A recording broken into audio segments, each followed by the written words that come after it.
that's Ted out there setting up, and we're the Wine Maniacs. We're in the beautiful North Georgia mountains at Ellijay, Georgia, and we're doing a little bit of behind the scenes setting up. We're a little bit of a traveling road show today. So we're gonna pair some wines with Japanese food, so it's a little bit different. So we hope that you'll join us. Come on. Hey Terry. Hey, what we got? So all California, I decided I was gonna go California this time. Paso Robles. So these are gonna be big. These are gonna be big wines. And what we're trying to do here is to see if we can pair wines with sushi instead of the traditional sake. Oh wow, look at this selection of wines, Ted, for this tasting today. I know this is really great, huh? Yes. So, yeah, tell me about the order. okay. So what we've done is we've arranged the wines from lightest to heaviest. So we're gonna start with a white, move into a rosé, and then I've arranged the reds in order so they get bigger and bigger towards the end. This is the way you should do it for a dinner or a tasting as well. What you don't want to have is your big wine stepping all over your lightest wine. So this is a perfect way to arrange for tasting. That makes perfect sense. But this, I think you told me earlier, we're not going to do a sweet wine. We're not going to Not doing a dessert wine. Okay, I'm not doing that Nope, today. all dry. But we're going to start with what? So, all the wines, as we said, are from California. So we're starting with a Pinot Gris. Now this is, if you know Pinot Grigio, you know Pinot Gris. This is just the French way of saying it. So it's Grigio in Italian, but it's Gris in French. It is actually a clone of the Pinot Noir, so it's of the Pinot Noir family. This wine should be unoaked, clean, grassy, herbaceous. It's going to be, I think, a perfect pairing with sushi. I think so, and I see it's a 2019, so it should be relatively fresh. Fresh. Oh, yes. Oh, And it's a screw top. Screw top, so Easy. easy. Yeah. I like it. Next. So, a rosé. And we're staying with a French theme. So this, again, Paso Robles rosé. This particular rosé is 100% Mourvèdre. So this is a grape from the Southern Rhone region. So if you've ever heard, sometimes they'll say GSM. I don't know if you've heard of those. Yes. That's Grenache, Syrah, Mourvèdre. It makes, I think, sort of a spicy rosé. This is a dry rosé. Ooh. So it's not going to be sweet, but should be delicious. Absolutely delicious. Another great pairing with the sushi. And the vintage on this is? The vintage on this is 2021. Ooh, very young. Very yes. young. Also a screw cap. Yes. But Ted, are all of these wines are the same producer? Same producer. Okay. Yes. And we've talked about Derby wines before. Yep. Yes. So I'm Yep. excited about that, to have all one producer here with all of these different wines. So now Okay. we're moving into red territory. So I know you and I have had this one before, Oh. and because of that, I put it a little higher up in the tasting. Right. This is Implico. This is their Bordeaux blend. So in Bordeaux, you can grow 5 grapes and call the wine Bordeaux.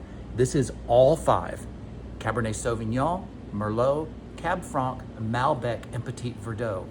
And unusually, it's 20% of every single Across the grape. board, Yep. yeah, So yeah. it's an even blend. This is a 2016. Which is surprising. That Yes. Because we tasted this recently and it's so fresh. It was bottled yesterday. Exactly right. It's And amazing. now is where the pairings are going to get a little trickier. So you're going to have some heavier sauces, etc., to go with the sushi. But I still think they're going to work. This is a Southern Rhone blend. So the big 3 in the Southern Rhone are Grenache, Syrah, and Mourvèdre. These are sun-loving grapes that appreciate the climate there. This particular one is Grenache, Syrah, Mourvèdre, and a little bit of Cinsault. You just like to say Mourvèdre. I like to say Mourvèdre. I do. It's that dr at the I love end. it. I love it. So this one should be a little bit bigger. Now you haven't had this one, right? No, I have not. So Okay. I'm excited about that. This will be new for you. The alcohol content on this is 14.5% alcohol. Only 375 cases made, so very small production. So can we take a second and talk about, because we're talking about a tasting, but also pairing it with Japanese food.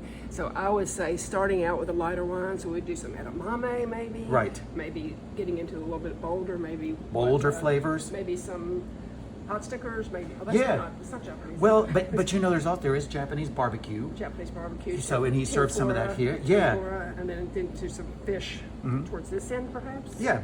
Okay. So I think these are going to work. But again, I'm not sure that everybody comes into a Japanese restaurant and orders red wine, but let's change that.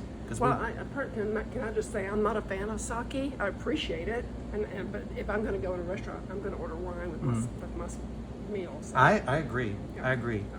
The fifth wine. This one's fun. So this wine is called Maneater, and it is sort of a typical California style blend.